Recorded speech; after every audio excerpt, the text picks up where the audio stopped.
ശ്രേഷ്ഠ ഭാരതം. നമസ്കാരം. ശ്രേഷ്ഠ ഭാരതം പൈതൃക ഭാരതത്തിലേക്ക് എല്ലാ പ്രിയപ്പെട്ട പ്രേക്ഷകർക്കും സ്വാഗതം.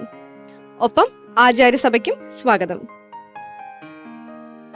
ശ്രേഷ്ഠ ഭാരതം പൈതൃക ഭാരതത്തിന്റെ 5ാം ഘട്ട മത്സരങ്ങൾ, അതായത് സെമി ഫൈനൽ മത്സരങ്ങളാണ് ഈ വേദിയിൽ നടന്നുകൊണ്ടിരിക്കുന്നത്. സെമി ഫൈനലിന്റെ ഈ വേദിയിൽ എല്ലാ കുട്ടികളും തന്നെ വാശിയേറിയ ശക്തമായ പ്രകടനം തന്നെയാണ് കാഴ്ചവെക്കുന്നത്. ഇനിയുള്ള എപ്പിസോഡിലും ഇന്നത്തെ എപ്പിസോഡിലും ഇവർക്ക് മനോഹരമായി തന്നെ പെർഫോം ചെയ്യാൻ സാധിക്കട്ടെ എന്ന് ആശംസിച്ചുകൊണ്ട് പ്രാർത്ഥിച്ചുകൊണ്ട് നമുക്ക് ആരംഭിക്കാം. ആദ്യം വജ്രവ്യൂഹം.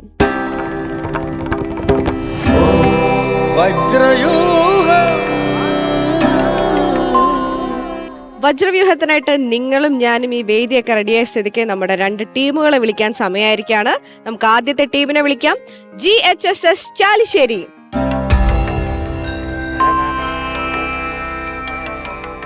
പേര് അഭിരാം. എത്രാം ക്ലാസ്സിലാ? 10ാം ക്ലാസ്സില്.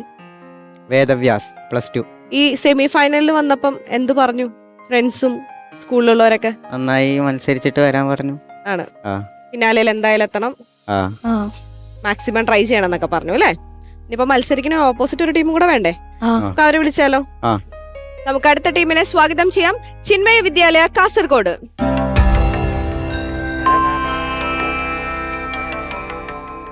പേര് സാവരി ഹൊസങ്കടി. ഓക്കെ. പേര് പ്രാർത്ഥന. 10ൽ പഠിക്കുന്നു. ആ കുട്ടിയുടെ പേര് ഇനി മോളെന്ന് പറഞ്ഞേ. അസാവരി. അസാവരി.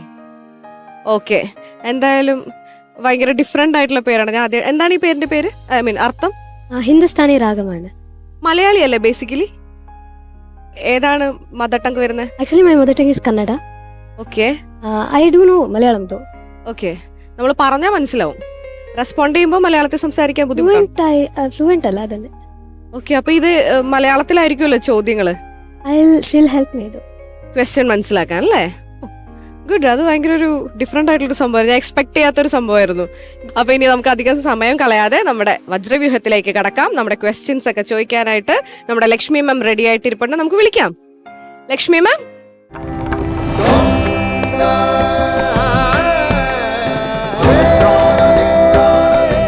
നമസ്കാരം. ഇപ്രാവശ്യം വെറൈറ്റി ആയിട്ട് കന്നഡ പറയുന്ന ഒരു കുട്ടീനെയൊക്കെ തരുന്നു. ഞാൻ അത്ഭുതപ്പെട്ടു. കന്നഡ അല്ലേ?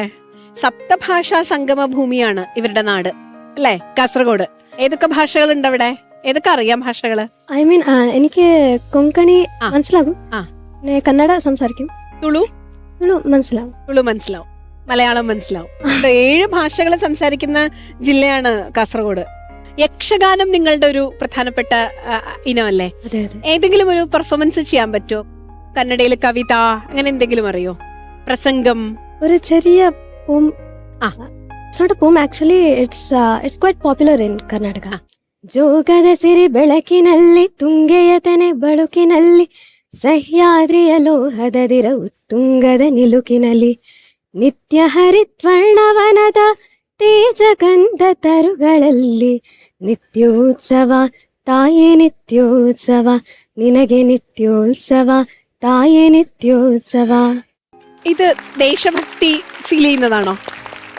അതെ. അർത്ഥം നമുക്ക് അങ്ങനെ തോന്നുന്നില്ലേ? ദേശാഭിമാനം തോന്നുന്ന. നന്നായിട്ടുണ്ട്. അപ്പൊ എല്ലാരും നന്നായിട്ട് പെർഫോം ചെയ്യാം. All the best.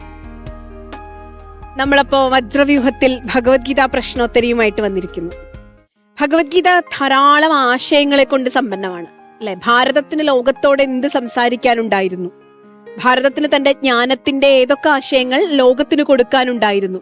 അത് ഭഗവത്ഗീതയിലൂടെ നമുക്ക് തിരിച്ചറിയാൻ പറ്റും. ഒരുപക്ഷെ ഭാരതത്തിലെ ആചാര്യന്മാരൊക്കെ, നമ്മുടെ ജ്ഞാനികളായ ആചാര്യന്മാരൊക്കെ ലോകവേദികളിൽ പോയി, ഇപ്പൊ വിവേകാനന്ദരെ പോലെയുള്ളവർ, സ്വാമി ചിന്മയാനന്ദയെ പോലെയുള്ളവർ, മാതാമൃതാനന്ദമയി ദേവിയെ പോലെയുള്ളവരൊക്കെ ലോകത്തോട് സംസാരിക്കുമ്പോൾ അത് ഭാരതത്തിന്റെ അറിവായതുകൊണ്ടാണ് ലോകത്തിനത് തിരിച്ചറിയാൻ സാധിക്കുന്നത്. നമ്മുടെ ഉപനിഷത്തുകളുടെ അറിവ് അത് എല്ലായിടത്തും പ്രയോഗിക്കാവുന്ന, ലോകത്തിൽ എല്ലായിടത്തും സാധ്യതയുള്ള അറിവുകളാണത്. ഭഗവത്ഗീത നമ്മുടെ ഭാരതീയ ജ്ഞാന പാരമ്പര്യത്തിന്റെ ഒരു വലിയ സ്രോതസ്സാണ്. അത് ക്വിസ് രൂപത്തിൽ എന്നൊക്കെ പറയുന്നത് കുറച്ച് ബുദ്ധിമുട്ട് തന്നെയാണ്. എന്നാൽ കൂടി ഭഗവത്ഗീതയെ നിങ്ങൾ പരിചയപ്പെടുക എന്നൊരർത്ഥത്തിലാണ് നമ്മളിവിടെ ചോദ്യങ്ങൾ തയ്യാറാക്കിയിട്ടുള്ളത്. വജ്രവ്യൂഹത്തിൽ ചിന്മയ വിദ്യാലയ കാസർഗോഡിനോടാണ് നാം ആദ്യമായി ചോദ്യങ്ങൾ ചോദിക്കേണ്ടത്. നമുക്ക് തുടങ്ങല്ലേ? ചിന്മയ വിദ്യാലയം കാസർഗോഡിന്റെ ഒന്നാമത്തെ ചോദ്യം. ആസുരി സമ്പത്ത് ഇതിന്റെ പ്രത്യേകതയായി ഭഗവത്ഗീത നിരൂപണം ചെയ്യുന്നത് താഴെ പറയുന്നവയിൽ ഏതാണ്? ഓപ്ഷൻ എ മോക്ഷത്തിന് കാരണമാകുന്നു, ഓപ്ഷൻ ബി ദുഃഖവിമോചനത്തിന് കാരണമാകുന്നു, ഓപ്ഷൻ സി അവ്യവസ്ഥയ്ക്ക് കാരണമാകുന്നു, ഓപ്ഷൻ ഡി ബന്ധനത്തിന് കാരണമാകുന്നു. ആസുരി സമ്പത്ത്. നിങ്ങളുടെ സമയം ആരംഭിക്കുന്നു. ഓപ്ഷൻ ഡി ബന്ധനത്തിന് കാരണമാകുന്നു. ആസുരി സമ്പത്ത് ബന്ധനത്തിന് കാരണമാകുന്നു. ലോക്കിയ Yeah. ലോക്ക് ചെയ്യുന്നു. ദൈവാസുര സമ്പത്ത് വിഭാഗയോഗമാണ് അല്ലെ ഈ ചോദ്യം വരുന്നത്. അപ്പൊ ദൈവിക സമ്പത്ത് എന്താണ്, ആസുരി സമ്പത്ത് എന്താണ്? അത് ബന്ധനത്തിന് കാരണമാകുന്നു. എനിക്ക് ഓപ്ഷൻ സി ആയിട്ടൊരു താരതമ്യം തോന്നുന്നുണ്ട്. അവ്യവസ്ഥയ്ക്ക് കാരണമാകുന്നു. ഓപ്ഷൻ ബി ഒന്നുമല്ല. നമുക്ക് നോക്കാം ശരിയായ ഉത്തരം ഏതാണെന്ന് നോക്കാം. ഉത്തരം ശരിയാണ്. ആസുരി സമ്പത്ത് ബന്ധനത്തിന് കാരണമാകുന്നു. നിങ്ങൾക്ക് 10 മാർക്ക്. തുടങ്ങാം. GHSS ചാലിശ്ശേരിയുടെ ചോദ്യങ്ങൾ ആരംഭിക്കുന്നു. ഒന്നാമത്തെ ചോദ്യം. വാങ്മയം തപ ഉച്യത്തെ. വാക് സംബന്ധിയായ തപസ് താഴെ പറയുന്നവയിൽ ഏതാണ്? ഓപ്ഷൻ എ അഹിംസ ചെയ്യുക, ഓപ്ഷൻ ബി ശൗചമാചരിക്കുക, ഓപ്ഷൻ സി ഉദ്വേഗമുണ്ടാകാതിരിക്കുക, ഓപ്ഷൻ ഡി മൗനം ശീലിക്കുക. നിങ്ങളുടെ സമയം ആരംഭിക്കുന്നു. ഓപ്ഷൻ ഡി അല്ലേ?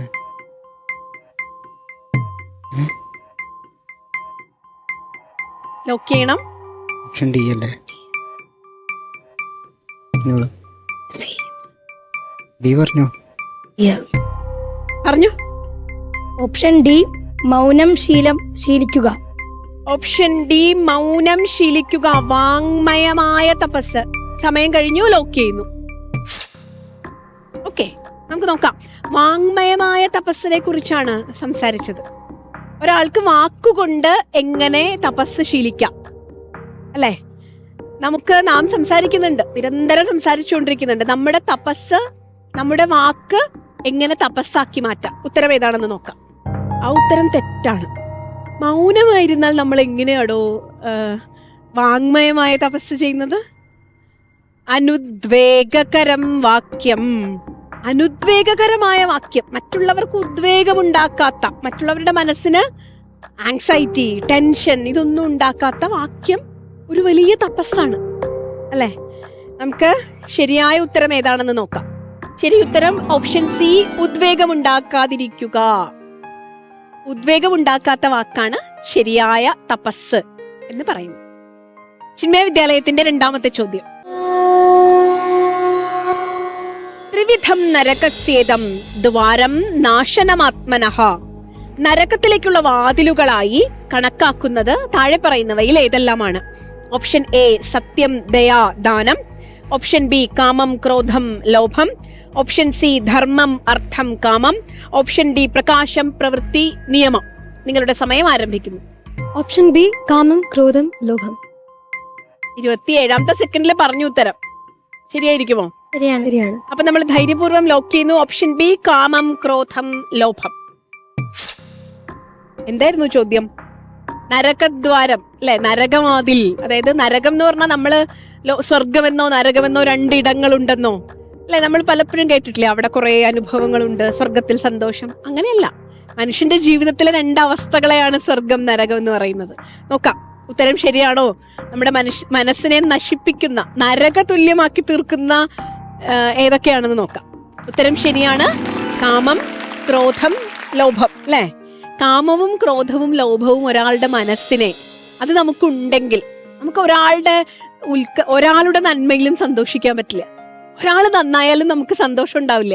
അത് നമ്മുടെ മനസ്സിനെ നരകത്തിലേക്ക് എത്തിക്കും. ചാലിശ്ശേരി സ്കൂളിനുള്ള രണ്ടാമത്തെ ചോദ്യം.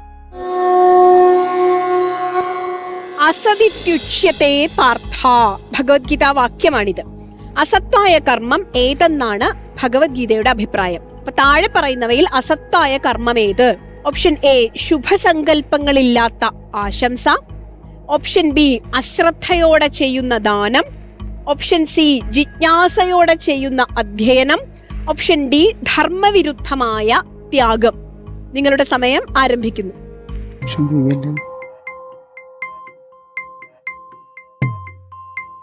ലോക്ക് ചെയ്തോളൂ. ഏതാണെന്ന് ആലോചിച്ച്.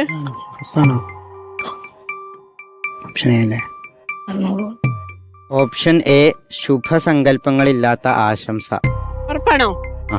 ഉറപ്പിക്കാം. ആ. ഭഗവത്ഗീത വാക്യം അനുസരിച്ചാണ് ഉത്തരം പറയേണ്ടത്. നമ്മൾ ഉറപ്പിക്കുന്നു. ശുഭസങ്കല്പങ്ങളില്ലാത്ത ആശംസ ഓപ്ഷൻ എ. നോക്കാം. അസത്ത് ആയത് ഭഗവത്ഗീത പറയുന്ന വാക്യം അനുസരിച്ച് താഴെ പറയുന്നവയിൽ ഏതൊക്കെയാണ്? വാക്യം ആലോചിച്ച് നോക്കിയിട്ട് നമുക്ക് ഉത്തരം ഏതാണെന്ന് നോക്കാം. അയ്യോ, അത് തെറ്റായി പോയല്ലോ. അപ്പൊ എന്ത് ചെയ്യും? ശരിയായ ഉത്തരം ഏതാണെന്ന് നോക്കാം. ശരിയായ ഉത്തരം ഓപ്ഷൻ ബി, അശ്രദ്ധയോടെ ചെയ്യുന്ന ദാനം. അതായത് അശ്രദ്ധയോടെ ചെയ്യുന്ന ദാനം, അതിനെയാണ് അസദിത്യുച്യത്തെ പാർത്ഥ. ഭഗവത്ഗീത വാക്യം കൃത്യമായി നമുക്ക് പറഞ്ഞു തരുന്നുണ്ട്. ശുഭസങ്കല്പങ്ങളില്ലാത്ത ആശംസയൊക്കെ അസത്ത് തന്നെയാണ്, പക്ഷെ അത് ഭഗവത്ഗീതയിൽ പരാമർശിക്കുന്നതല്ല. അപ്പൊ അതുകൊണ്ട് നമുക്കതിന് മാർക്കില്ല. മൂന്നാമത്തെ ചോദ്യത്തിലേക്ക് പോവാം. ഇവരുടെ മൂന്നാമത്തെ ചോദ്യം. തത്ര പ്രയാതാ ഗച്ഛന്തി ബ്രഹ്മവിദോ ജനാഹ. ഏത് കാലത്തിൽ ശരീരം ത്യജിക്കുന്നവർക്കാണ് ബ്രഹ്മപ്രാപ്തി ലഭിക്കുന്നതായി ഭഗവത്ഗീത വ്യക്തമാക്കുന്നത്? ഓപ്ഷൻ എ, രാത്രിയുടെ അന്ത്യാമത്തിൽ. ഓപ്ഷൻ ബി, കൃഷ്ണപക്ഷത്തിൽ. ഓപ്ഷൻ സി, ദക്ഷിണായനത്തിൽ. ഓപ്ഷൻ ഡി, ഉത്തരായനത്തിൽ. നിങ്ങളുടെ സമയം ആരംഭിക്കുന്നു. ഓപ്ഷൻ ഡി, ഉത്തരായണത്തിൽ. ഓപ്ഷൻ ഡി, ഉത്തരായണത്തിൽ. ദക്ഷിണായനത്തിലല്ല, കൃഷ്ണപക്ഷത്തിലല്ല, അല്ല. രാത്രിയുടെ അന്ത്യാമത്തിലും അല്ല. അല്ല. ശരീരം നമുക്ക് ക്ഷയിക്കാൻ, ശരീരം ത്യജിക്കാൻ ഏറ്റവും ഉത്തമമായ സമയം ഓപ്ഷൻ ഡി ലോക്ക് ചെയ്യുന്നു. ഭഗവാൻ ഈ ശരീരം, നമ്മൾ ഈ ലോകത്തിൽ ഈ ശരീരം എടുത്തിട്ട് ഈ ശരീരം ത്യജിക്കാനുള്ള ഏറ്റവും നല്ല സമയമാണ് പറയുന്നത്. ഈശ്വർ കാത്തു കിടന്നു എന്നൊക്കെ പറയുന്ന സമയം അതേതായിരിക്കും? നോക്കാം. ശരിയായ ഉത്തരം, ഉത്തരായണത്തിൽ ശരീരം ത്യജിച്ചാൽ അയാൾ മോക്ഷത്തിലേക്ക് പ്രാപിക്കും. നിങ്ങളുടെ മൂന്നാമത്തെ ചോദ്യം വളരെ പ്രസിദ്ധമായ വാക്യമാണ് ഭഗവത്ഗീതയിലെ. പത്രം പുഷ്പം ഫലം തോയം. അവിടെ പൂരിപ്പിക്കുക പ്രയച്ഛതി. ഇവിടെ ജലമോ പൂവോ പഴമോ കൊണ്ട്, ഇലയോ കൊണ്ട് ഭഗവാന് സമർപ്പിക്കുമ്പോൾ ഉണ്ടാകേണ്ട മനോഭാവം എന്താണ്? ഓപ്ഷൻ എ, ശമം. ഓപ്ഷൻ ബി, ദമം. ഓപ്ഷൻ സി, ഭക്തി. ഓപ്ഷൻ ഡി, ഉപരതി. നിങ്ങളുടെ സമയം ആരംഭിക്കുന്നു. ഓപ്ഷൻ സി, ഭക്തി.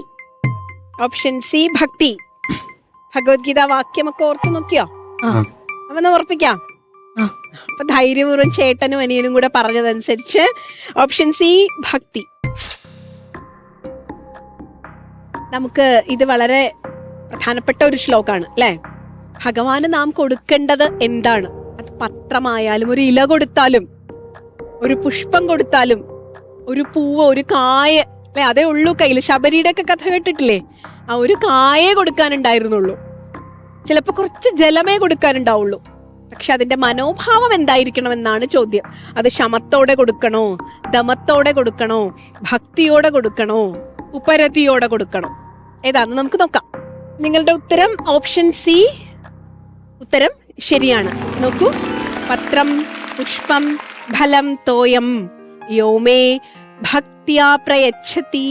അല്ലെ? ഭക്തി കൊണ്ട് പത്രമോ പുഷ്പമോ ഫലമോ തോയമോ ഭഗവാന് കൊടുത്താൽ അത് ഭഗവാൻ സ്വീകരിക്കും. നിങ്ങളുടെ ഉത്തരം ശരിയാണ്. 10 മാർക്ക്. ചിന്മയ വിദ്യാലയത്തിന്റെ അടുത്ത ചോദ്യം. യുദ്ധാരംഭം കുറിച്ചുകൊണ്ട് ആരാണ് ആദ്യം ശംഖനാദം മുഴക്കിയത്? ഓപ്ഷൻ എ, ശ്രീകൃഷ്ണൻ. ഓപ്ഷൻ ബി, അർജുനൻ. ഓപ്ഷൻ സി, ഭീഷ്മൻ. Option D, Duryodhanan.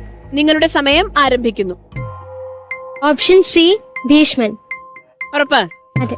ധൈര്യപൂർവ്വം ആദ്യത്തെ സെക്കൻഡിൽ തന്നെ ലോക്ക് ചെയ്യുന്നു. പിന്നെ എനിക്ക് സംശയമില്ല. ഓപ്ഷൻ സി, ഭീഷ്മൻ ലോക്ക് ചെയ്യുന്നു. ഉത്തരം ശരിയാണോ എന്ന് നോക്കാം. ഉത്തരം ഭീഷ്മൻ. അല്ലെ? സിംഹനാദം വിനദ്യോച്ചൈർ. സിംഹനാദം മുഴക്കിക്കൊണ്ട്, അലറിക്കൊണ്ട് ഭീഷ്മർ ആദ്യമായി ശംഖ് മുഴക്കി. ഉത്തരം ശരിയാണ്. 10 മാർക്ക്. നമുക്ക് അടുത്ത ചോദ്യത്തിലേക്ക് പ്രവേശിക്കാം. ത്രൈവിദ്യാമാം സോമപാ പൂതപാപ. ത്രൈവിദ്യന്മാരായ ജനങ്ങൾ ഭഗവാനെ എങ്ങനെ പൂജിച്ചിട്ടാണ് പാപരഹിതന്മാരായി തീരുന്നത്? ഓപ്ഷൻസ് നോക്കൂ. എ യജ്ഞം കൊണ്ട്, ബി അർച്ചന കൊണ്ട്, സി മനനം കൊണ്ട്, ഡി ഭക്തി കൊണ്ട്.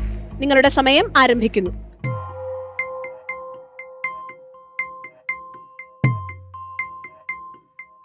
ഓപ്ഷൻ ഡി ഭക്തി കൊണ്ട്. ഓപ്ഷൻ ഡി ഭക്തി കൊണ്ട് ലോക്ക് ചെയ്യാം. ആ. നോക്കാം. ത്രൈവിദ്യന്മാരായ ജനങ്ങൾ ഭഗവാനെ എങ്ങനെയാണ് പൂജിക്കുന്നത്? ലോക്ക് ചെയ്യാം നമുക്ക്. ഓപ്ഷൻ ഡി ഭക്തി കൊണ്ട് ശരിയായ ഉത്തരമാണോ എന്ന് നോക്കാം. ഓപ്ഷൻ ഡി തെറ്റായ ഉത്തരമാണ്. അങ്ങനെയാണോ ഭഗവത്ഗീതയിൽ പറഞ്ഞിരിക്കുന്നത്? ഭക്തി ആവശ്യമുണ്ട്. നമുക്ക് ശരി ഉത്തരം ഏതാണെന്ന് നോക്കാം. ഭക്തി എല്ലാത്തിനും ആവശ്യമാണ്. പക്ഷേ ത്രൈവിദ്യന്മാരായ ജനങ്ങൾ പാപങ്ങളിൽ നിന്നും മോചനം നേടുന്നത്, നമുക്ക് ഓപ്ഷൻ ഏതാണ് ശരിയെന്ന് നോക്കാം. ഓപ്ഷൻ എ യജ്ഞം കൊണ്ട്. അതായിരുന്നു കൃത്യമായ ഉത്തരം. നിങ്ങളുടെ അഞ്ചാമത്തെയും അവസാനത്തെയുമായ ചോദ്യം. തദ്ധാമ പരമം മമ. ഭഗവത്ഗീതാ വചനമനുസരിച്ച് ഭഗവാന്റെ പരമമായ ധാമം ഏതാണ്? ഓപ്ഷൻ എ അവ്യക്തവും അക്ഷരവുമായത്. ഓപ്ഷൻ ബി ആണോ അനാദിയും അവ്യവസ്ഥയുമായത്? ഉത്തരം ഓപ്ഷൻ സി ആണോ സുകൃതവും ദുഷ്കൃതവും കൂടി ചേർന്നത്? ഉത്തരം ഓപ്ഷൻ ഡി ആണോ സത്യധർമ്മ സമ്മിശ്രമായത്? നിങ്ങളുടെ സമയം ആരംഭിക്കുന്നു. ഓപ്ഷൻ എ അവ്യക്തവും അക്ഷരവുമായത്. അവ്യക്തവും അക്ഷരവുമായത്. അനാദിയാണ്, സത്യധർമ്മ സമ്മിശ്രമാണ്. ഇതൊക്കെ ശരിയായ ഉത്തരങ്ങളിലേക്കുള്ള സാധ്യതകളാണ്. നോക്കിയണോ? അതെ, ലോക്ക് ചെയ്തു. ലോക്ക് ചെയ്യുന്നു. ഓപ്ഷൻ എ അവ്യക്തവും അക്ഷരവുമായത്. നോക്കാം. തദ്ധാമ പരമം മമ. ശ്ലോകം ഓർമ്മയുണ്ടെന്ന് വിചാരിക്കുന്നു. ഭഗവത്ഗീതയിൽ ഭഗവാന്റെ എൻ്റെ ഏറ്റവും ശക്തമായ, എൻ്റെ പ്രാപ്യസ്ഥാനം, എൻ്റെ ആശ്രയം, ഞാൻ നിലകൊള്ളുന്നത്, ഇങ്ങനെയാണ് പറയുന്നത്. നോക്കാം. അവ്യക്തവും അക്ഷരവുമായത് ഉത്തരം ശരിയാണ്. 5 ഉത്തരം ശരിയായി. നിങ്ങൾ 50 മാർക്ക് നേടിയിരിക്കുന്നു. ശരി, നമുക്ക് അഞ്ചാമത്തെയും അവസാനത്തെയുമായ ചോദ്യത്തിലേക്ക് പോവാം. നച്ചമാം താനി കർമാണി നിബധ്നന്തി ധനഞ്ജയ. പ്രസിദ്ധമായ വാക്യമാണ്. കർമ്മങ്ങൾ നിർവഹിക്കുമ്പോഴും ഭഗവാനെ കർമ്മങ്ങൾ ബന്ധിക്കാത്തതെന്തുകൊണ്ടാണ്? ഓപ്ഷൻ എ കർമാധീനനായതുകൊണ്ട്. ഓപ്ഷൻ ബി ഉദാസീനനെ പോലെ സ്ഥിതി ചെയ്യുന്നതുകൊണ്ട്. ഓപ്ഷൻ സി കർമ്മകുശലനായതുകൊണ്ട്. ഓപ്ഷൻ ഡി ജ്ഞാനസ്വരൂപമായതുകൊണ്ട്. നിങ്ങളുടെ സമയം ആരംഭിക്കുന്നു. നന്നായി ആലോചിച്ച് പറയണേ, ചാടി പറയരുതേ. 30 സെക്കൻഡ് എടുത്ത് ആലോചിച്ചോളൂ.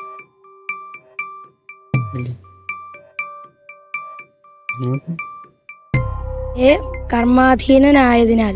ഓപ്ഷൻ എ കർമാധീനനായതിനാൽ. ലോക്ക് ചെയ്തോട്ടെ? ഉറപ്പ്? ലോക്ക് ചെയ്യുന്നു. Option A. നമുക്ക് നോക്കാം ശരിയാണോ നോക്കാം. ഭഗവാൻ നിരന്തരം നമ്മളെ പോലെയൊക്കെ കർമ്മം ചെയ്യുന്നുണ്ട്. എല്ലാ കർമ്മങ്ങളും ചെയ്തുകൊണ്ടിരിക്കുന്നുണ്ട്. പക്ഷെ നമ്മൾ എന്ത് കർമ്മം ചെയ്താലും നമ്മളെ അതൊക്കെ ബാധിക്കും. നമ്മള് കർമ്മത്തിനുള്ളിൽ പെട്ടുപോകും. പക്ഷെ ഭഗവാനെ അത് ബാധിക്കുന്നില്ല, അല്ലേ? എന്തുകൊണ്ടാണ് നമ്മളെപ്പോലെയൊക്കെ ജീവിച്ചിട്ടും നമ്മളുടെ ഇടയിൽ ഉണ്ടായിട്ടും ഭഗവാനെ കർമ്മങ്ങൾ ബാധിക്കാത്തത് എന്നായിരുന്നു ചോദ്യം. ഉത്തരം ഏതാണെന്ന് നോക്കാം. Option A കർമാധീനനായതിനാൽ.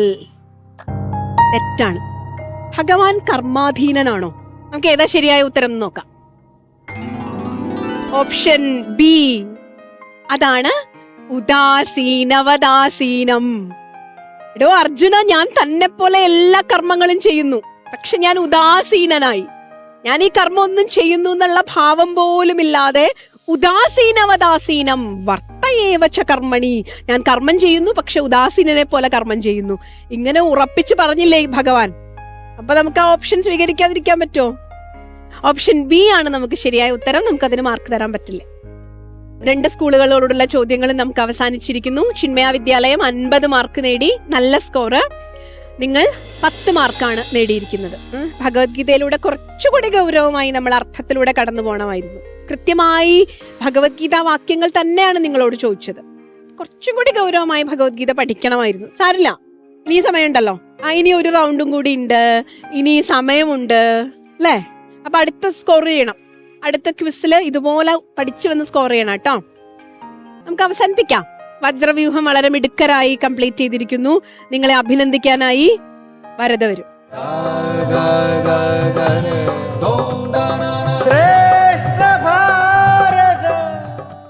ക്വിസ് പര്യവസാനിച്ചിരിക്കും. അതെ.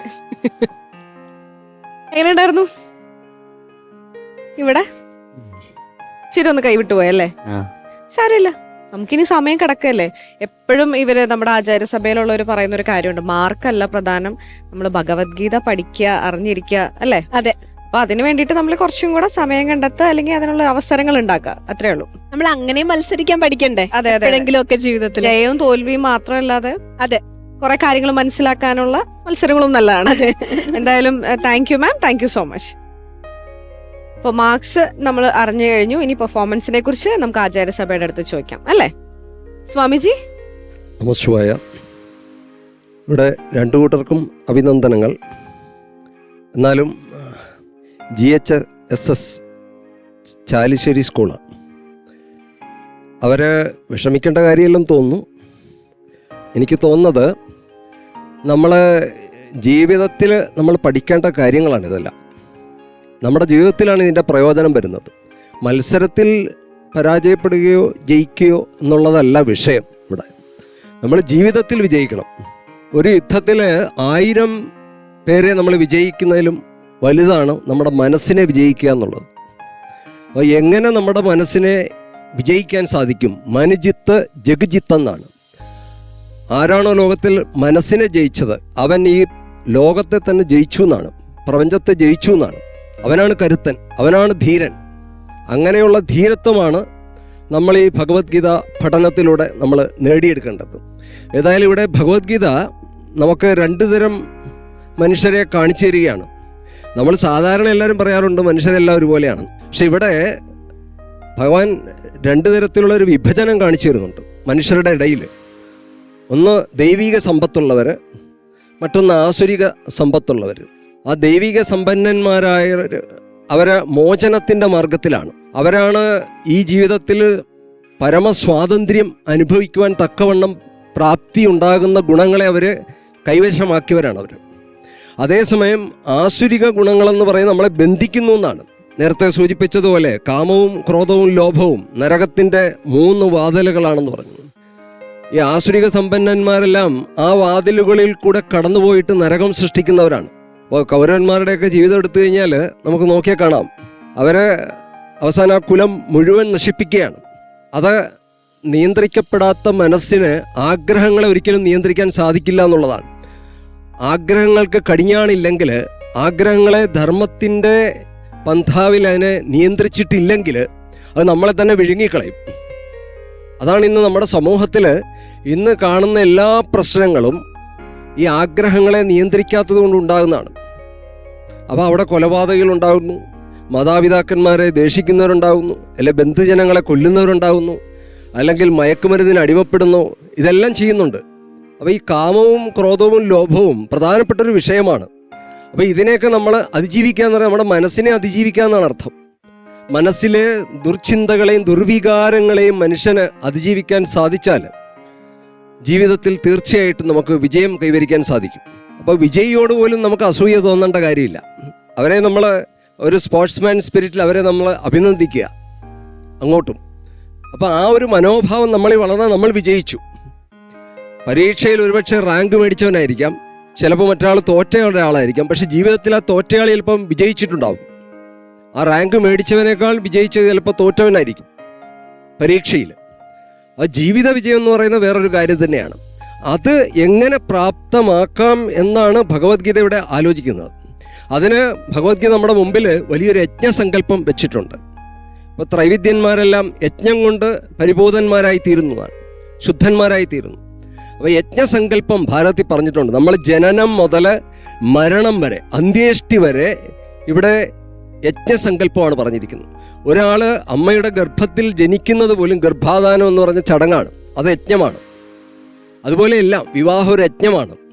അതിൽ നടക്കുന്ന നമ്മുടെ ജീവിതത്തിൽ വരുന്ന എല്ലാ ചടങ്ങുകളെയും യജ്ഞമാക്കി തീർക്കാം എന്ന് പഠിപ്പിച്ച ഒരു സങ്കല്പമാണ് ഭഗവത്ഗീത ലോകത്തിന് നൽകിയ ഏറ്റവും വലിയ സംഭാവന എന്ന് എനിക്ക് തോന്നുന്നു. അതിലൂടെ നമുക്ക് ശുദ്ധി സമ്പാദിക്കാൻ സാധിക്കും, മനസ്സിനെ ഉയരങ്ങളിലേക്ക് കൊണ്ടുപോകാൻ സാധിക്കും. അപ്പോൾ ആ ഉയരങ്ങളാണ് നമ്മൾ കീഴടക്കേണ്ടത്. എവറസ്റ്റ് കൊടുമുടി കീഴടക്കിയതല്ല വലിയ ഒരു ധീരൻ്റെ ലക്ഷ്യം, സ്വന്തം മനസ്സിൻ്റെ മുകളിൽ കൊടി ധ്വജം പ്രതിഷ്ഠിച്ചവനാണ്. അപ്പോൾ അങ്ങനെയുള്ള ധീരന്മാരെ സൃഷ്ടിക്കാനാണ് ഇത്തരം കാര്യങ്ങളൊക്കെ ഇവിടെ മത്സരം പോലെയൊക്കെ വെച്ചിരിക്കുന്നത്.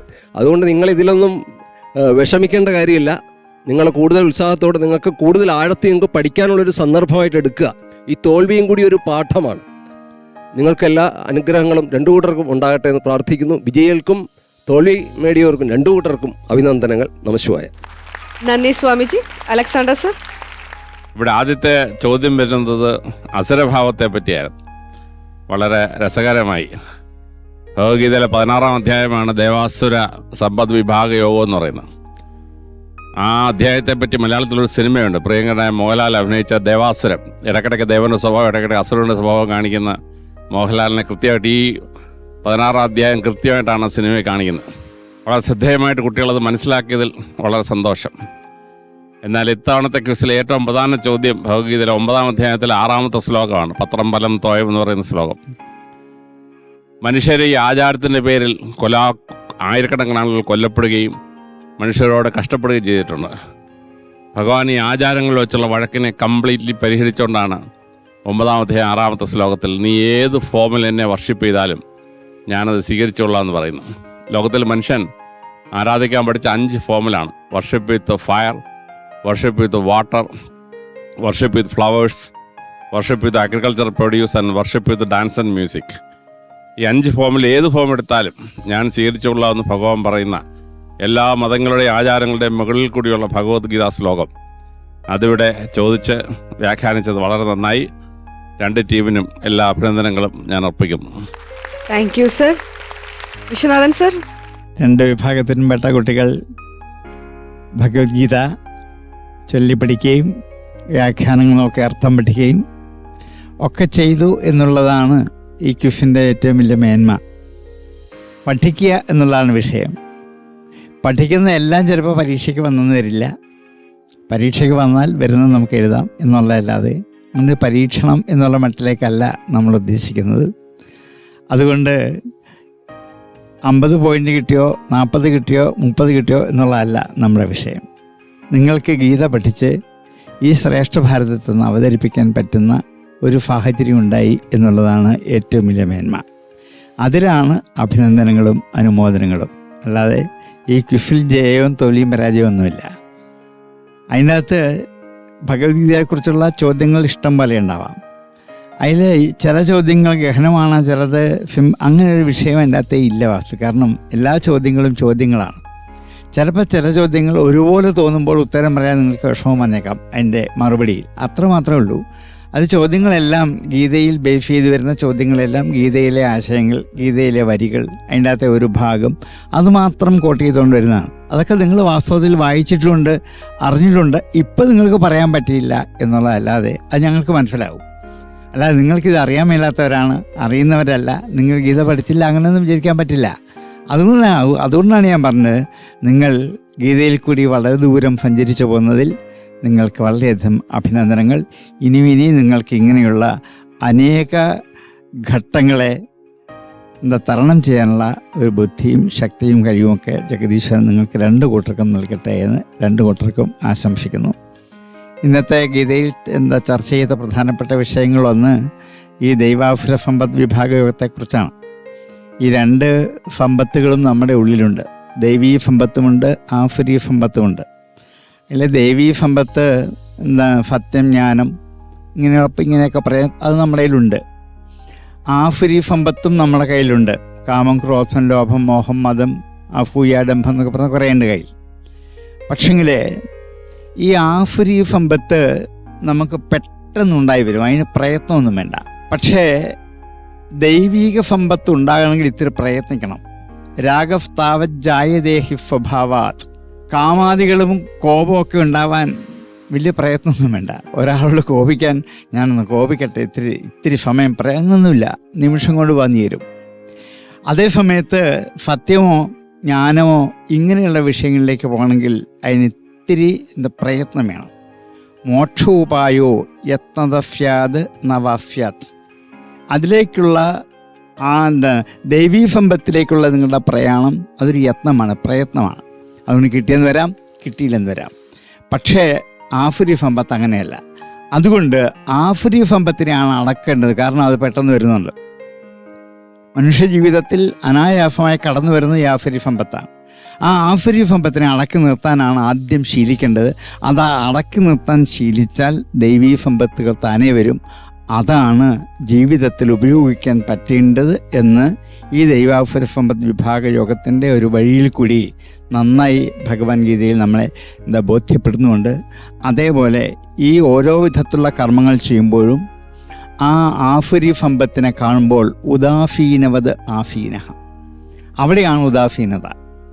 ഇതെന്നെ ബാധിക്കില്ല, ഇതെൻ്റെ വിഷയമല്ല എന്ന് കാമക്രോധാദികളെ ഉദാസീനതയോടെ കാണുകയും ബാക്കിയുള്ള സമ്പത്തിനെ ആത്മസമ്പത്തായി കണ്ട് ആദരിച്ച് ബഹുമാനിച്ച് സ്വീകരിക്കുകയും ചെയ്യണം. ഈ രണ്ട് വിഷയങ്ങൾ ഈ രണ്ട് അധ്യായങ്ങൾ കൂടി നിങ്ങളെ ബോധ്യപ്പെടുത്താനാണ് വാസ്തവത്തിൽ ഇങ്ങനെയൊരു ക്വിസ് പ്രോഗ്രാം വെച്ചത്. അല്ലെങ്കിൽ നിങ്ങൾ ഇത്രയും വായിക്കില്ല, നിങ്ങൾ ഇത്രയും പഠിക്കില്ല. അതുകൊണ്ട് ഇത്രയും നിങ്ങൾ വായിച്ചു പഠിക്കുക. ഈ ഒരു സഭയിൽ വരുമ്പോൾ ഇതിൻ്റെ ലക്ഷ്യങ്ങൾ എന്താണെന്ന് നിങ്ങൾക്ക് മനസ്സിലാക്കാൻ പറ്റും. ഇതിനൊക്കെയുള്ള വേദികളാണ്. ഇനിയും നിങ്ങൾക്ക് ധാരാളം വേദികൾ ഉണ്ടാവും.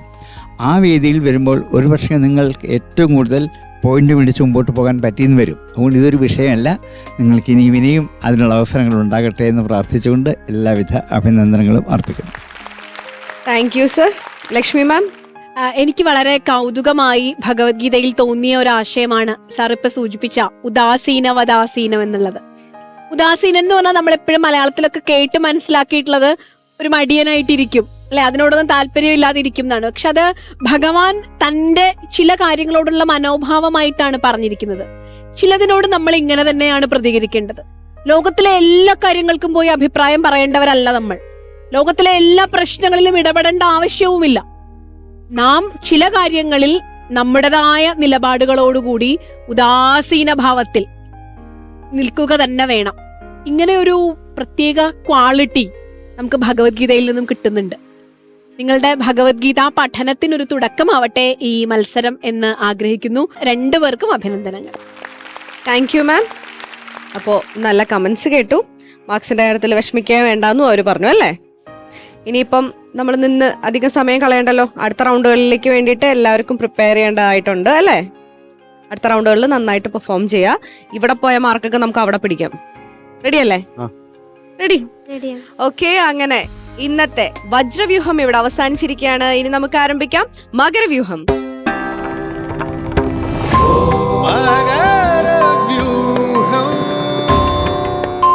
ശ്രേഷ്ഠ ഭാരതം പൈതൃക ഭാരതത്തിൽ അങ്ങനെ മകരവ്യൂഹം തുടങ്ങാനായിട്ട് സമയമായിരിക്കുകയാണ്. ആചാര്യസഭയിൽ നമ്മുടെ മുരളിച്ചേട്ടൻ ജോയിൻ ചെയ്തിട്ടുണ്ട്. അദ്ദേഹത്തെ ആദ്യം സ്വാഗതം ചെയ്യാം. സ്വാഗതം ചേട്ടാ. ഇനി നമ്മുടെ കുട്ടികൾ കഥാപാത്രങ്ങളായിട്ട് വേദിയിലേക്ക് വരേണ്ട സമയമാണ്. ഇന്നപ്പോ ആരാ വരുന്നേ നോക്കാം. ഭവൻസ് വിദ്യാ മന്ദിർ മഞ്ഞപ്ര.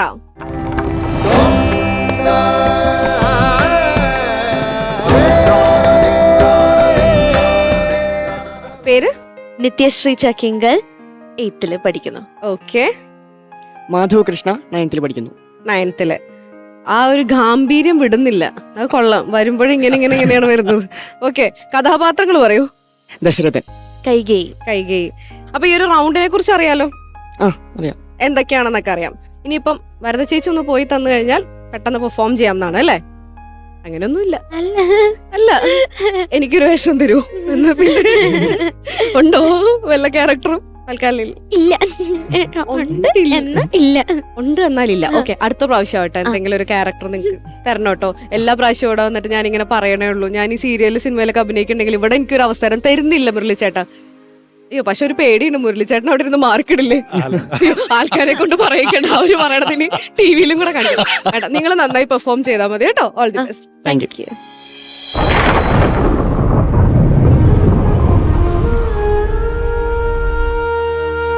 രാവണ നിഗ്രഹത്തിനായി അവതാരമെടുത്ത ശ്രീരാമദേവന്റെ രാജ്യാഭിഷേകം നടത്താൻ പോകുന്നതറിഞ്ഞ ദേവതകളാൽ സ്വരക്ഷാർത്ഥം സരസ്വതീ ദേവിയെ മന്ദര എന്ന ദാസിയുടെ നാവിൽ വിളയാടിച്ച് രാജ്ഞി കൈകേയിയാൽ അഭിഷേകം വിഘ്നം നടത്താൻ പ്രേരിപ്പിക്കുന്നു.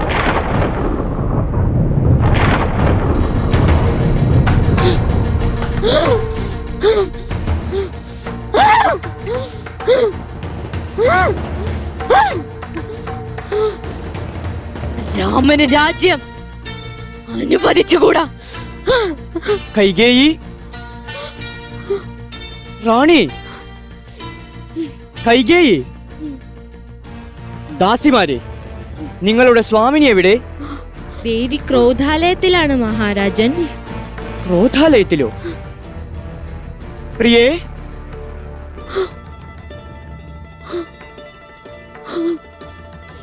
റാണി കൈകേയി, എന്തിനാണ് കോപിഷ്ഠയാകുന്നത്? ദേവിക്ക് അപ്രിയമായി ഇവിടെ എന്താണ് സംഭവിച്ചത്? നമ്മെ ഖേദിപ്പിക്കാതെ ക്രോധത്തിനു കാരണം എന്താണെന്ന് അറിയിച്ചാലും പ്രിയേ.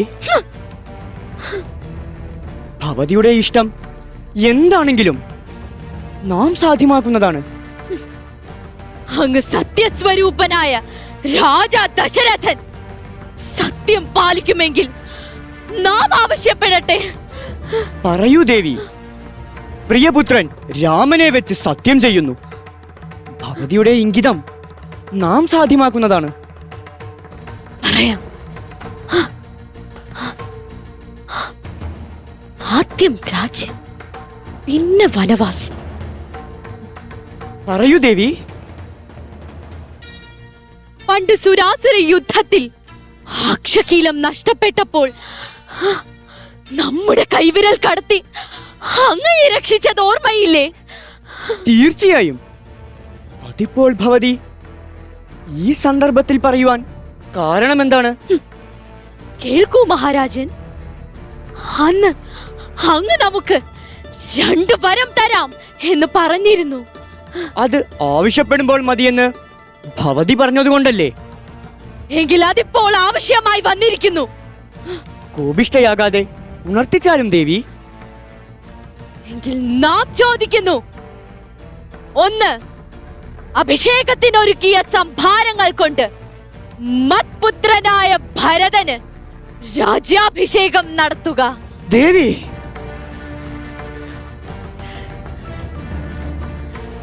2. അങ്ങയുടെ പ്രിയപുത്രൻ രാമനെ 14 വർഷം വനവാസത്തിനയക്കുക. ദേവി, രാമൻ വനവാസം?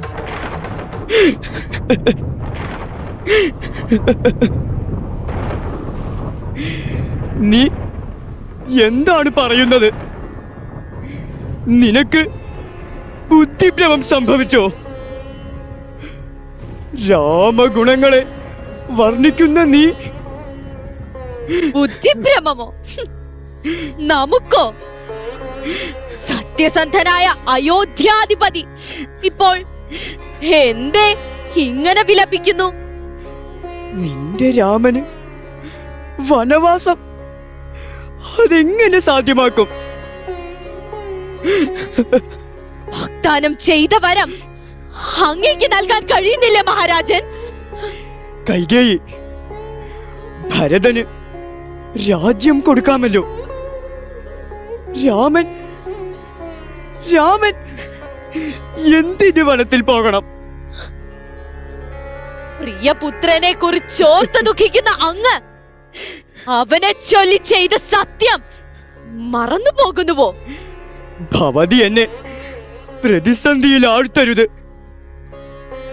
വരം തരുന്നില്ലെങ്കിൽ ഈ കൈകേയി ജീവൻ വെടിയും. കൈകേയി, അരുത്. നീ ഇങ്ങനെ സത്യം ലംഘിച്ചാൽ അതിന്റെ ഫലം നരകമാണെന്നറിയുക. നാരി കുലത്തിന്റെ ദേവിയാണ്. എന്നാൽ നീ കുലനാശത്തിനുള്ളവളാണ്. രാമൻ, ഈശ്വരാ, ഞാൻ എന്തിനീ സ്ത്രീയെ വിശ്വസിച്ചു?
എങ്ങനെയുണ്ടായിരുന്നു? കുഴപ്പമില്ലായിരുന്നു. ഹാപ്പി? നേരെ നമുക്ക് കമന്റ്സിലേക്ക് പോവാം അല്ലേ സ്വാമിജി? രണ്ടുപേരും നന്നായി അഭിനയിച്ചിട്ടുണ്ട്. എനിക്കൊന്ന് വിശിഷ്യ എടുത്തു പറയുകയാണെങ്കിൽ കൈകൈയുടെ പാട്ട് കുറച്ചുകൂടി നന്നായി എന്ന് വേണം പറയാൻ. വളരെ നന്നായിട്ടുണ്ട്. കുറച്ച് താതാമ്യം അതിനോട് വന്നതുപോലെ തോന്നിയിട്ടുണ്ട്. എന്തായാലും സുന്ദരമായൊരു സന്ദർഭമാണ് ഇതിന് തിരഞ്ഞെടുത്തിട്ടുള്ളത്. നമ്മുടെ നാട്ടിലെ ഈ കുടുംബ കലഹങ്ങളിൽ ഇങ്ങനെയുള്ള കൈകേയിമാരെ കൊണ്ടാണ് ധാരാളം കുടുംബങ്ങൾ വഴിതെറ്റിപ്പോയിട്ടുള്ളത്. ഒരു മന്ധരയ്ക്ക് കൈകേയിയെ സ്വാധീനിക്കാൻ കഴിഞ്ഞു. എന്നുവെച്ചാൽ കൈകേയി അത്രയും രാമനെ സ്നേഹിച്ചിട്ടുകൂടി ഭർത്താവിനെയും അതുപോലെ തന്നെ സ്വന്തം പുത്രനേക്കാൾ ഉപരി രാമനെ സ്നേഹിച്ചിട്ടുകൂടി ഒരു മന്ധരയ്ക്ക് കൈകേയിയെ സ്വാധീനിക്കാൻ കഴിഞ്ഞു. എന്നാൽ കൈകേയിക്ക് ഒരിക്കലും ഭരതനെ സ്വന്തം പുത്രനെ സ്വാധീനിക്കാൻ കഴിഞ്ഞില്ല. അത് ഭരതൻ്റെ ആ പുരുഷ ഗുണമെന്ന് പറയുന്നു. അതിനെ പുരുഷ ഗുണം എന്നാണ് പറയുന്നത് സാധാരണ. മറ്റേത് ഒരു ചാബല്യമുണ്ട്. അങ്കുശമേൽക്കാത്ത ചാബല്യമേ മണ്ണിൽ അങ്ങനെ എന്ന് വിളിക്കുന്നു നിന്നെ ഞാൻ എന്നൊരു കവി പാടിയിട്ടുണ്ട്. ഒരുപക്ഷെ ഈ ചാബല്യത്തെയാണ് സ്ത്രീ എന്ന് പറയുന്നത്. ആ ദൃഢതയാണ് പുരുഷൻ എന്ന് പറയുന്നത്. ഈ ദൃഢത നമ്മുടെ ആദർശത്തോടുള്ള ഒരു ദൃഢത, ഭരതനെ പോലെയുള്ളൊരു ദൃഢത ഉണ്ടായിരുന്നുവെങ്കിൽ നമ്മുടെ കുടുംബ ബന്ധങ്ങളൊക്കെ വളരെ ശക്തമായ രീതിയിൽ മുന്നോട്ട് പോകുമായിരുന്നു. ഇന്ന് നമ്മുടെ സമൂഹത്തിൽ ഇതിനാണ് കുടുംബ ശൈഥില്യം സംഭവിച്ചുകൊണ്ടിരിക്കുന്നത്. എന്നുവെച്ചാൽ ഇതുപോലെയുള്ള മന്ധരെ പോലെയുള്ള കൈകേയെ പോലെയുള്ളവരുടെ സ്വാധീനം കൂടിക്കൊണ്ടിരിക്കുന്ന ഒരു കാലഘട്ടമാണ്. എന്നാലും നമുക്കിതൊരു മെസ്സേജ് പോലെയാണ്. ഇതൊരു മെസ്സേജാണ്. നമ്മുടെ രാമായണം എന്ന് പറയുന്ന ഈ ഒരു സന്ദർഭം എന്ന് പറഞ്ഞാൽ നമ്മുടെ കുടുംബങ്ങൾക്കുള്ളൊരു വലിയൊരു മെസ്സേജാണ്. കുടുംബത്തിൽ സന്തോഷവും ശാന്തിയും സമാധാനവും ഒക്കെ നിലനിൽക്കണമെങ്കിൽ നമ്മൾ സ്വാർത്ഥത വെടിയാൻ തയ്യാറാകണം എന്നുള്ള ഒരു മെസ്സേജ് ഇതിനകത്തുണ്ട്. കാരണം സ്വന്തം ഭർത്താവിനെ പ്രാണന് തുല്യം സ്നേഹിച്ച ആളാണ് കൈകേയി. യുദ്ധത്തിൽ രക്ഷിച്ച ആളാണ്. അതേസമയം തന്നെ അതേ ഭർത്താവിനെ തന്നെയാണ് കൊല്ലുന്നത്. ആലോചിച്ച് നോക്ക്. ഇവിടെ രാമനെ കാട്ടിൽ വിട്ടുകൊണ്ട് ദശരഥൻ മരിച്ചാലും കുഴപ്പമില്ല എന്നുള്ള ചിന്താഗതി വരുന്നത്, ആ ഒരു മാറ്റം എത്ര പെട്ടെന്നാണ് വന്നത്. അപ്പോൾ ഈ ഒരു സ്വഭാവം മാറിയാൽ നമ്മുടെ സമൂഹം നന്നാവും. ഏതായാലും രണ്ടുപേരും നന്നായിട്ട് അഭിനയിച്ചു. രണ്ടുപേർക്കും അഭിനന്ദനങ്ങൾ. നമസ്കാരം. Thank you so much. നന്ദി സ്വാമിജി. Alexander sir? കുട്ടികളുടെ അഭിനയം വളരെ നന്നായിരുന്നു. പ്രത്യേകിച്ച് കൈകേയി വളരെ ബെസ്റ്റായിട്ട് അഭിനയിച്ചു. അതിന് അഭിനന്ദനം. ദശരഥന് അയോധ്യയുടെ രാജാവായത് ഭാര്യയിൽ നിന്നാണ്, കൗസല്യയിൽ നിന്നാണ്. കൗസല്യത്തിന് തലസ്ഥാനമായിരുന്നു അയോധ്യ. കൗസല്യത്തിൻ്റെ ഏക മകൾ കൗസല്യെ കല്യാണം കഴിച്ചുകൊണ്ട് സ്ത്രീധനം കിട്ടിയതാണ് ഈ അയോധ്യ. ദശരഥൻ സൂര്യവംശ രാജാവായിരുന്നു. കൗസല്യക്ക് ജനിച്ച മക്കൾക്ക് മാത്രമേ അയോധ്യയുടെ മുണ്ടയ്ക്ക് അവകാശം ഉണ്ടായിരുന്നുള്ളൂ. പിന്നെ കൈകേയെ കല്യാണം കഴിച്ചാൽ പറഞ്ഞു, ആദ്യത്തെ പുത്രനെ നീ പ്രസവിച്ചാൽ നിനക്ക് നിൻ്റെ മകനെ പിൻഗാമിയാക്കാമെന്ന് പറഞ്ഞു. പിന്നെ സുഭദ്രയെ കല്യാണം കഴിച്ച് ഇത് തന്നെ പറഞ്ഞു, ആദ്യത്തെ പുത്രനെ തന്ന നിൻ്റെ മോനെ രാജാവാക്കാമെന്ന് പറഞ്ഞു. അവസാനം എന്ത് പറ്റി? പുത്രകാമേഷ്ടി കഴിഞ്ഞ് മക്കളുണ്ടായപ്പം 1, 2, 3 ഓർഡർ വന്നപ്പോൾ ആദ്യം ജനിച്ച ശ്രീരാമനാണ്. കൈകേയിയുടെ മുമ്പ് പിന്നെ ഉണ്ടായതാണ്. അപ്പോൾ ശ്രീരാമൻ്റെ റൈറ്റ് അപ്പോഴും പോകുന്നില്ല. അപ്പോൾ ഈ സീനിന് പകരം ഇവർ ഈ സ്കിറ്റ് എടുക്കേണ്ടിയിരുന്നത് ദശരഥൻ മരിച്ച് ഭരതൻ അയോധ്യ ഭരിക്കാതെ 24 കിലോമീറ്റർ ദൂരം നന്ദിഗ്രാമിൽ പോയി. അത് കഴിഞ്ഞ് യുദ്ധമെല്ലാം കഴിഞ്ഞ് ശ്രീരാമൻ തിരിച്ചു വന്നിട്ട് ഭരതനെ പ്രധാനമന്ത്രിയാക്കി, ലക്ഷ്മണനെ സർവ്വസൈന്യാധിപനാക്കി, ഡിഫൻസ് മിനിസ്റ്ററാക്കി. അത് കഴിഞ്ഞ് ശത്രുഘ്നെ പിടിച്ചിട്ട് ധനകാര്യം ഏൽപ്പിച്ചു. ആ സമയത്ത് കൈകേയിയെ ശ്രീരാമൻ സ്വീകരിക്കുകയും എല്ലാവിധ ബഹുമാനം കൊടുക്കുകയും ചെയ്തു. എന്നിട്ട് അശ്വമേധം നടത്തുമ്പോൾ കൈകേയിക്ക് അർഹമായ സ്ഥാനം ശ്രീരാമൻ കൊടുത്തു. അവസാനം ദശരഥനെ ആത്മാക്കളെ പൂജ ചെയ്ത് വരുത്തിയപ്പം ദശരഥനോട് ശ്രീരാമൻ ഒരു വരം ചോദിച്ചു. കൈകേയിയോട് വിരോധം അങ്ങ് പുലർത്താൻ പാടില്ല. ദശരഥൻ്റെ ആത്മാവിനോട് ശ്രീരാമൻ കൈകേയിക്ക് വേണ്ടി ചോദിക്കുന്ന ഭാഗമാണ്. അപ്പോൾ അങ്ങനെ ഒരു സീൻ, അതായത് തെറ്റുപറ്റിയ കൈകേയി തെറ്റു തിരുത്തുന്ന ഒരു ഭാഗം ആദ്യത്തെ സ്കിറ്റിൻ്റെ അവസാനം രണ്ടാമതൊരു പാർട്ടായിട്ട് കൊടുത്തിരുന്നെങ്കിൽ കേരളത്തിലെ സ്ത്രീകൾക്ക് അതൊരു മോഡലാകുമായിരുന്നു. അതുകൊണ്ട് ഈ പർട്ടിക്കുലർ സീൻ എടുക്കണ്ടായിരുന്നു എനിക്കൊരു അഭിപ്രായം. പക്ഷേ കുട്ടികൾ രണ്ടും ഭംഗിയായിട്ട് അഭിനയിച്ചു. അവരുടെ അവതരണമൊക്കെ വളരെ ഭംഗിയായിരുന്നു. Thank you sir. Viswanathan sir?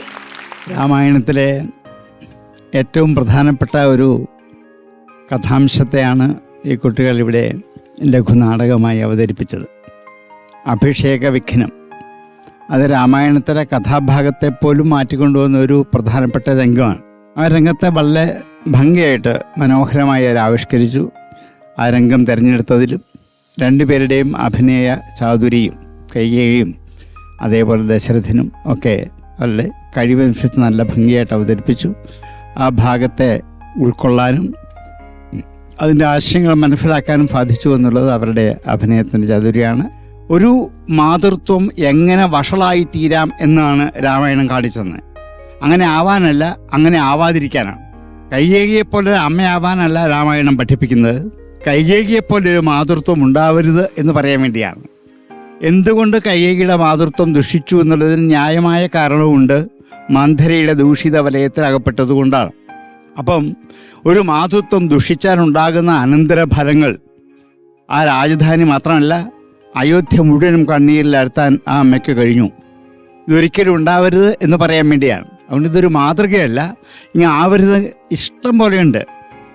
സാഹോദര്യ ബന്ധം കാണിക്കുമ്പോൾ സുഗ്രീവനെ പോലെയും ബാലിയെപ്പോലെയും ആവരുത് എന്ന് പറയാൻ വേണ്ടിയിട്ടാണ്, അതുപോലെ ആവണം എന്ന് കാണിക്കാനില്ല. ഇങ്ങനെ ഒത്തിരി ഒത്തിരി ബന്ധവാചികൾ പറയുമ്പോൾ അവിടെയൊക്കെ രാമായണം ഉദ്ദേശിക്കുന്നത് എന്താവണം എന്താവരുത് എന്ന് കാണാൻ വേണ്ടിയാണ്. കൗസല്യയെപ്പോലെ രമയാവാം, കൈകേയിയെപ്പോലെ മാതൃത്വം ദുഷിപ്പിക്കരുത്. ദുഷിച്ചാൽ ഉണ്ടാകുന്ന അനന്തരഫലം മുഴുവൻ കൈകേയിയുടെ അന്തിമ നിമിഷം വരെയും കൈകേയി ദുഃഖം ഉൾക്കൊണ്ടുകൊണ്ടാണ് ജീവിക്കുന്നത്. അങ്ങനെ വരാതിരിക്കാൻ വേണ്ടിയുള്ള താക്കീതാണ്. ഇത് ഉൾക്കൊണ്ടുകൊണ്ട് ഈ കഥാംശത്തെ മനസ്സിലാക്കി അതേപോലെ നമ്മുടെ അമ്മമാർക്ക് ഒരു നല്ല അമ്മമാരായി ജീവിക്കാനുള്ളൊരു അവസരം ഉണ്ടാക്കാൻ ഈ ചെറിയ കഥാംശം എല്ലാവരും ഉൾക്കൊള്ളട്ടെ എന്ന് പ്രാർത്ഥിച്ചുകൊണ്ട് ഉപസംഹരിക്കുന്നു. Thank you sir. Lakshmi ma'am? ഗംഭീരായി, നന്നായിരുന്നു. സാറ് പറഞ്ഞതുപോലെ വേദത്തിൽ സ്ത്രീയെ പറയുന്ന ഒരു പ്രധാനപ്പെട്ട ഒരു സംബോധനയുണ്ട്. അത് അപതിഗ്നേധി എന്ന സംബോധനയായിരുന്നു. പതിഘാതകിയാവരുത് നീ എന്ന് വെച്ചാൽ നമ്മുടെ വാക്കുകൊണ്ട്, നമ്മുടെ പ്രവൃത്തി കൊണ്ട്, നമ്മുടെ ഇടപെടൽ കൊണ്ട് നാം പതിക്ക് അപമാനമുണ്ടാക്കുന്ന രീതിയിലുള്ള പ്രവൃത്തി ഒരു സ്ത്രീയുടെ, ഭാരത സ്ത്രീയുടെ ഭാഗത്തു നിന്നും ഉണ്ടാവരുത്. വാസ്തവത്തിൽ ഭാരത സ്ത്രീ ചപലയല്ല. ഭാരത സ്ത്രീക്ക് ചാപല്യം എന്ന ഭാവം ചേരില്ല. എപ്പോഴാണ് വാത്സല്യം, സ്നേഹം, ഈ പങ്കുവെക്കൽ, കരുതൽ ഇതൊക്കെ ഉള്ളപ്പോ സ്ത്രീ ഏറ്റവും ഉദാത്തമായ അവസ്ഥയിലും സ്ത്രീയിലേക്ക് ഈ കൈകേയി ഇപ്പൊ പ്രകടിപ്പിച്ചതുപോലത്തെ പൊട്ടിത്തെറിക്കുന്ന സാഹചര്യങ്ങൾ അറിയാതെ പൊട്ടിത്തെറിക്കുന്ന ഗുണങ്ങൾ വരുമ്പോ സ്ത്രീ ഏറ്റവും നീചമായ ഭാവത്തിലും വരും. അപ്പൊ നമുക്ക് രണ്ട് ഭാവങ്ങളെ കാണിച്ചു തരുന്ന ഒരു സന്ദർഭമായിരുന്നു നിങ്ങൾ സൂചിപ്പിച്ചത്. എനിക്ക് ഒരു കാര്യം തോന്നുന്നത്, നമ്മൾ സ്നേഹത്തോടെ നമ്മൾ ഏറ്റവും സന്തോഷമുള്ള സമയത്ത് ഒരാൾക്കൊരു സമ്മാനം കൊടുക്കാൻ തീരുമാനിച്ചു എന്ന് വിചാരിച്ചോ. അപ്പൊ അയാൾ പറയാണ്, എനിക്കിപ്പോ വേണ്ട, ഞാൻ ആവശ്യമുള്ളപ്പോ ചോദിക്കാം, ഇപ്പൊ നിങ്ങൾ കയ്യിൽ വെച്ചോ എന്ന് പറഞ്ഞാൽ അപ്പം മനസ്സിലാക്കണം അതിലെന്തോ ഒരു കുടിലതയുണ്ട്, അല്ലെ? അയാൾ ആവശ്യപ്പെടുന്ന സമയം വരെ കാത്തു വെക്കുന്ന സമ്മാനമാണ്, വരമാണ് കൈകേയി ചോദിച്ചത്. കൈകേയിയുടെ ക്യാരക്ടറിലേ ഉണ്ട് ആ ഒരു ഭാവം. അത് ഭംഗിയായി അവതരിപ്പിച്ചു. വളരെ നന്നായി, അഭിനന്ദനം. Thank you. മുരളിച്ചേട്ടാ? രണ്ട് കുട്ടികൾക്ക് നമസ്കാരം. നന്നായിരുന്നു, രണ്ടുപേരും നന്നായിട്ട് പെർഫോം ചെയ്തു. ഈ കൈകേയിയുടെ ഇത് രണ്ടിൻ്റെയും വ്യത്യാസമുണ്ട്. കാരണം ഈ സിറ്റുവേഷനിൽ കൈകേയി ഭയങ്കര പവർഫുള്ളാണ്. അതുകൊണ്ടാണ് പലർക്കും കൈകേയി പെട്ടെന്ന് ഇംപ്രസ്ഡ് ആവുന്നത്. കാരണം അത്രയും പവർഫുള്ളാണ്. അതിന് ബാലൻസ് ആയിട്ട് അപ്രൂവ് ചെയ്യുന്നുണ്ട്. പക്ഷേ ഇത് ഭയങ്കര എനർജി ആയിട്ട് അത് കിടക്കുന്നതുകൊണ്ടാണ് അത് നമുക്ക് കൈകേയിലേക്ക് ആ ശ്രദ്ധ പോകുന്നത്. നല്ല എൻട്രി ആയിരുന്നു, നല്ല തുടക്കമായിരുന്നു. ഇതെല്ലാം ആടയാഭരണങ്ങളൊക്കെ വലിച്ചെറിഞ്ഞതും എല്ലാം നന്നായിരുന്നു. നല്ല തുടക്കമായിരുന്നു. ആ വീഴ്ച കുറച്ചുകൂടി നന്നാവണമായിരുന്നു മോളെ. That was mechanical. മനസ്സിലായില്ലേ? നമുക്ക് വീഴണം. എൻട്രി നന്നായിരുന്നു. മറ്റത് ആവശ്യമില്ല കേട്ടോ. അവിടെ എവിടെയാണ്, ഇന്ന മുറിയിലാണ് എന്നുള്ള അത് വേണ്ടായിരുന്നു. ഇങ്ങോട്ട് വന്നാൽ മതിയായിരുന്നു. അവിടെ ഒരു സീൻ്റെ ആവശ്യമില്ലായിരുന്നു. ഇത് കേട്ടതിന് ശേഷം ഈ മുറിയിലേക്ക് വരുന്നതായിരുന്നു കുറെ കൂടി ബെറ്റർ അതിന്.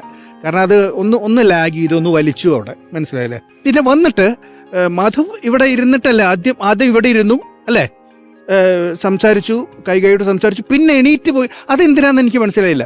ആ മൂവ്മെന്റ് വേണ്ടായിരുന്നു. കാരണം അവിടെ ബാക്കിൽ കൊണ്ടുപോയി ഇരുത്തണമെങ്കിൽ ആദ്യമേ അവിടെ വന്നിരുന്നാൽ മതിയായിരുന്നു. മനസ്സിലായില്ലേ? ഇതിപ്പം ഒരു പേർപ്പസും ഇല്ലാതെ ആദ്യം വന്നിരുന്ന് വീണ്ടും ഒന്ന് എണീറ്റ് ഒന്ന് നടന്ന് പോയി അപ്പുറം വന്നിരുന്ന് അതിൻ്റെ ആവശ്യമില്ലായിരുന്നു. ജസ്റ്റ് അവിടെ വന്നിരുന്ന് സംസാരിച്ചാൽ മതിയായിരുന്നു. നല്ല മോഡുലേഷൻ ആട്ടോ രണ്ടുപേരുടെയും നല്ല ബ്യൂട്ടിഫുൾ മോഡുലേഷൻ, നല്ല വോയിസിൻ്റെ മാധവിൻ്റെ വോയിസ് ഞാൻ അന്നേ പറഞ്ഞിട്ടുണ്ട്, ബേസിലാണ് വരുന്നത് എന്നുള്ളതൊക്കെ ഞാൻ അന്നേ പറഞ്ഞിട്ടുണ്ട്. നന്നായിരുന്നു. ഇവിടെ വന്ന് പറഞ്ഞ ആ ഒരു സ്വഗതമുണ്ട് അല്ലേ, അതായത് ആ ഒരു പ്ലാനിങ് ഇല്ലേ, അതെന്തായിരുന്നു അത്? ഭരതന് അതെ ആദ്യം രാജ്യം, അതെ പിന്നെ വനവാസം. അതെ, അത് ഇപ്പൊ പറഞ്ഞതിനേക്കാൾ ലോയിലാണ് അത് കൊടുത്തത്, വിച്ച് വാസ് ഫാന്റാസ്റ്റിക്. ഞാൻ എന്തിനീ സ്ത്രീയെ വിശ്വസിച്ചു എന്നുള്ളത് അത് സ്വയം പറയുന്നതാണോ അതോ ഇവരോട് പറയുന്നതാണോ? സ്വയം പറയുന്നതാണ്. അത് കുറച്ചുകൂടി നന്നാക്കാമായിരുന്നു മാധവിൻ്റെ ഇത്രയും എക്സ്പീരിയൻസ് ഉള്ള ഒരു ആക്ടർ. അതായത് ഞാൻ നിങ്ങളെ കാണുന്നത് നല്ല ആക്ടിങ് ഓൾറെഡി കാഴ്ചവെച്ച ആക്ടേഴ്സ് എന്നുള്ള ലൈനിൽ തന്നെയാണ് കേട്ടോ, നോട്ട് ആസ് സ്റ്റുഡൻസ്. കാരണം യു ക്യാൻ ഡു ഇറ്റ്. അത് കുറച്ചുകൂടി നന്നാക്കാമായിരുന്നു മോനെ, മനസ്സിലായില്ലേ? That you are talking to yourself, why did I, എന്തിനാണ് ഞാൻ ഇത് ചെയ്തതെന്നുള്ളത്. ഇതിപ്പോൾ എനിക്ക് കൺഫ്യൂഷൻ വന്നതെന്ന് വെച്ചാൽ ഇത് ഇവരോട് പറയുകയാണോ അത് എന്നുള്ളൊരു തോന്നലുണ്ടായി. അങ്ങനെ തോന്നലുണ്ടാവരുത്. അതുപോലെ തന്നെ അതിൽ ഇവരെ തീരെ നോക്കാനും പാടില്ല, മനസ്സിലായി? അത് നമ്മൾ സ്വയം നമ്മളോട് പറയുന്ന ഒരു ഡയലോഗാണത്. അത് കുറെ കൂടി നന്നാക്കാമായിരുന്നു. ദി എക്സിറ്റ് വാസ് ബ്രില്യൻ മോളെ. ഇറങ്ങിപ്പോയതുണ്ടല്ലോ, ഒരു കാറ്റ് പോയ പോലെയാണ് എനിക്ക് തോന്നുന്നത്, ഒരു കൊടുങ്കാറ്റ് ഇറങ്ങിപ്പോയ പോലെയാണ് തോന്നിയത്. അസലായിരുന്നു. നല്ല പെർഫോമൻസ് ആയിരുന്നു, എക്സലന്റ് ആയിരുന്നു. Thank you very much. Thank you Murali ചേട്ടാ. അപ്പോൾ ഒരുപാട് നല്ല കമന്റ്സ് കിട്ടിയ സ്ഥിതിക്ക് നേരെ മാർക്സിലേക്ക് പോവാം അല്ലേ? Swamiji out of 10 9 out of 10. Viswanathan sir 8.5 out of 10. Lakshmi man 8.5 out of 10. ഇനി മുരളി ചേട്ടൻ 20 മാർക്കിലായിരിക്കും മാർക്ക് തരുന്നത്. മുരളി ചേട്ടാ 20-ൽ 17 മാർക്കുണ്ട്, 17 മാർക്ക്. അപ്പൊ നമുക്ക് 50-ൽ കിട്ടിയിരിക്കുന്ന മാർക്ക് 43. നല്ല മാർക്കാണ്. ഹാപ്പി അല്ലേ? പിന്നെ മീശ കാരണമാണ് ചിരി അറിയാത്തത്. ഇവിടെ കിട്ടിയതിൽ സെമി ഫൈനൽസിൽ നല്ലൊരു വൺ ഓഫ് ദി എന്താ പറയാ ബെസ്റ്റ് സ്കോർ തന്നെയാണത് കേട്ടോ. അപ്പൊ നമുക്കിനി മറ്റൊരു റൗണ്ടിൽ വീണ്ടും കാണാം. Thank you so much.